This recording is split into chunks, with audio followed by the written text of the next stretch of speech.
I think it sounds like the title of a book or something, The Tale of Two U-Kits, but we have the tale of two U-Kits.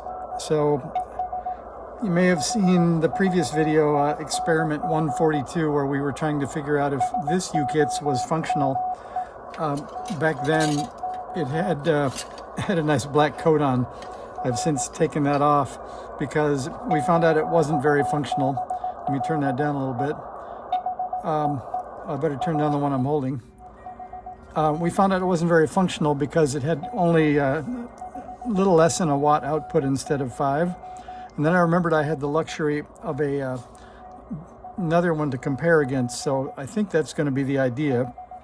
And if you look at this one, this has been on the shelf for a while because it says transmitter fails to send some parts of some characters.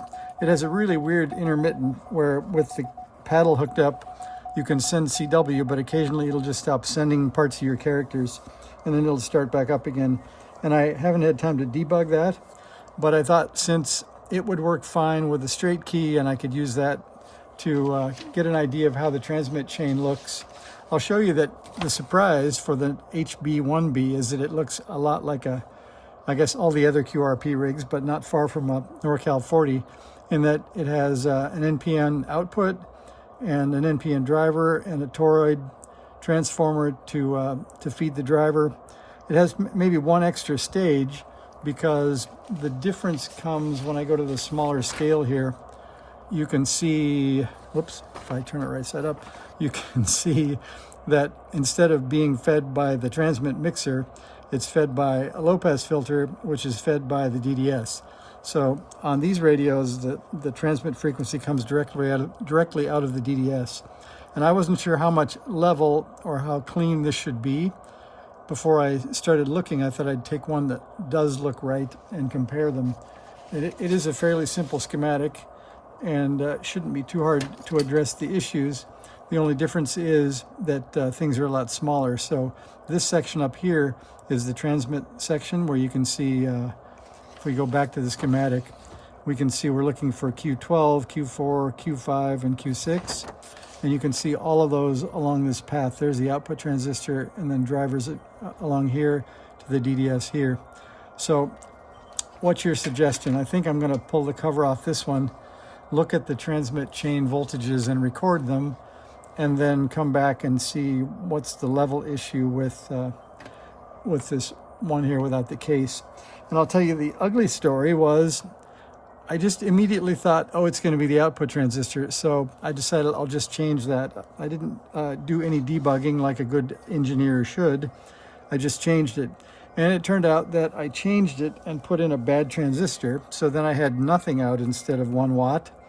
And then I found out that these boards, if I zoom in here, while they are double-sided, they're pretty fragile. And they've only got, if you look, they've only got this little tiny circle of trace around the leads on the output transistor. So long story short, there's one trace that lifted slightly.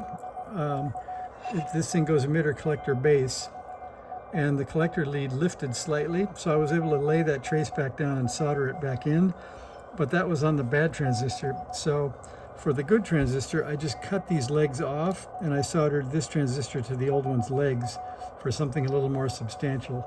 So that may be a better way to go on these U-kits because the traces are pretty fragile. Or maybe you need better tools than I have. Or I got unlucky, I don't know which. But so this transistor is back in again, the original, and we're back to the sort of 1 watt output. So we're in the original case, or I mean the original sort of conditions. So I think that's next. I'll go ahead and pull this case off and I'll come back and we'll measure the transmit chain voltages and then we'll compare the two radios. So there's a few minute update for what's coming next. So I think it'll be, I hope for 3 or 4 videos on the U-kit to get one of these back into shape. And if you've ever had one with an intermittent in the transmitter in the keyer, my guess was maybe some kind of shielding or RF issue was happening. So I may go back and look at that again, but first I'll use it in straight key mode and use it for comparison. So thanks for watching. See ya.